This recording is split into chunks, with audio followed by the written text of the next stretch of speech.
Yo, what's up guys? Lalo na sa mga taga-alad dyan. Today is a good day and since wala tayong booking for island hopping ay naisip nating pumunta ng town para na rin makapasyal-pasyal gawa ng ilang araw na habagat ng mga nagdaan. Kaya sa video na to ay isasama ko kayo para na rin maibahagi ko kung ano-ano nga ba yung mga nangyayari sa araw sa buhay ng isang taga-isla. Once again, this is your island boy Jeric Man. So tara, samahan nyo ako.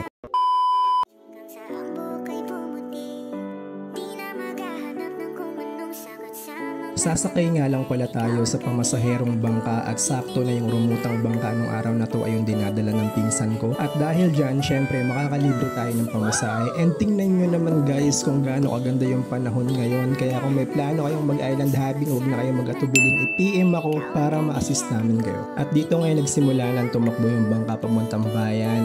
At kung mapapansin nyo nga ay napakakalmado ng dagat. Talagang perfect time na para mag-ikot-ikot sa mga isla ng Romblon-Romblon. Totoo yan. Bola lang yan.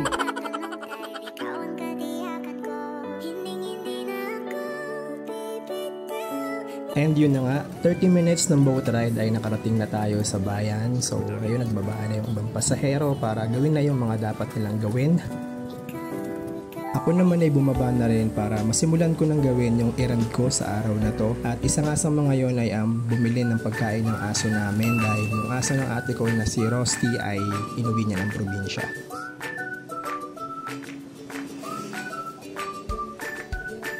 Dito nga ay medyo nahirapan akong hanapin yung bilihan ng dog food at mabuti na lang naka-online yung pinsan ko na meron silang mga alagang aso. Shoutout kay Kuya Rowell, siya ay nagturo sa akin kung saan banda nakapwesto yun.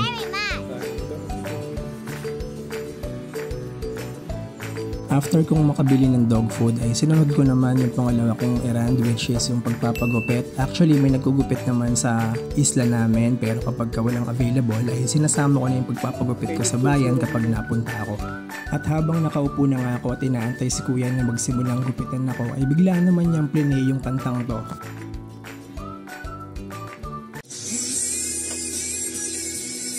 Yung magpapagupit ka na lang, biglang naalala mo pa siya. Aray ko! Sobrang simple lang nga pala ng pwesto nitong si kuya pero napakagaan kasi ng kamay niya kaya binabalik-balikan ko siya. Sana all. Dahil nakakagutom naman talagang mag-ikot-ikot sa bayan dahil napakainit pa ay naganap muna ako ng makakainan. Buti na lang nahanap ko tong Julietinas o Julietinas ba to. Ilang araw na rin kasi ako nagkikrave sa Jollibee dahil sa mga food memes na nakikita ko sa Facebook. Dahil crave na ako sa burger, ito in order ko regular burger, french fries, tsaka yung sundae nila. Yung french fries sour cream yung flavor. Mahanap niyo yung pwesto nila dito sa may tapat ng Flash Express papunta sa may high school ng town.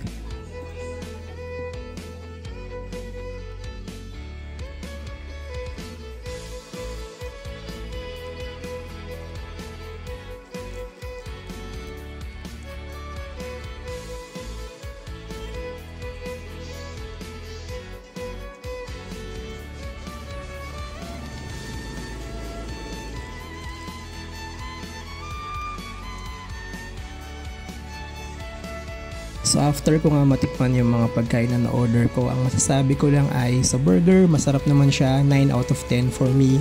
Yung sundae nila yung panalo, 11 out of 10. Sobrang sarap, 55 pesos lang siya. Tsaka yung french fries din, ganun din, 11 out of 10. Malalaki yung slices niya, tsaka talagang masarap. Food vlogger yarn. Since 4 PM pa naman yung balik ng bangka sa isla namin ay naisipan ko munang bilhan ng maiinom yung aking pinsan na si Eugene tsaka yung kanyang pahinante na si Uncle Ronald. So bumili ako ng 2 coffee and isang milk tea para sa kanila. At dito nga yan sa Big Bro Romblon-Romblon. Big Bro, baka naman. Dito ngayon nakabalik na tayo sa pwesto ng bangka at tamang tingin muna ako ng mga islang lumalangoy dito sa Maymoro.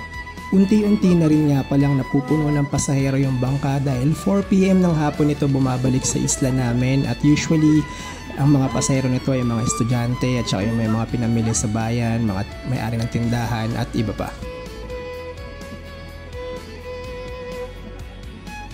At eto na nga, 4:05 ng hapon ay nagpe-prepare ng umalis yung bangka.